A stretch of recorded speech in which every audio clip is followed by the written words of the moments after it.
ঠিক আছে আসেন।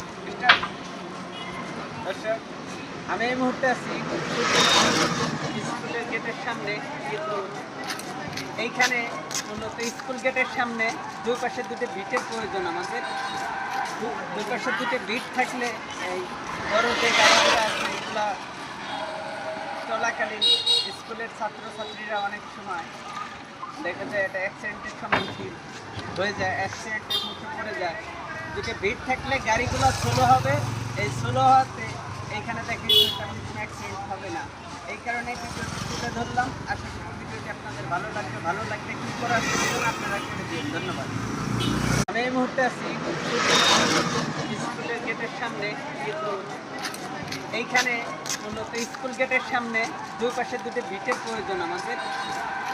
দুই পাশে দুটো বিট থাকলে এই বড় যে গাড়িগুলো আছে এগুলা চলাকালীন স্কুলের ছাত্রছাত্রীরা অনেক সময় দেখা যায় এটা অ্যাক্সিডেন্টের সম্মুখীন হয়ে যায়, অ্যাক্সিডেন্টের মুখে পড়ে যায়। দুটো ভিড় থাকলে গাড়িগুলো স্লো হবে, এই স্লো হওয়াতে এইখানে দেখি তেমন কোনো অ্যাক্সিডেন্ট হবে না।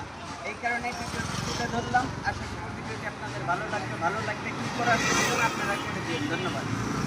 আমি এই মুহূর্তে আছি স্কুলের গেটের সামনে।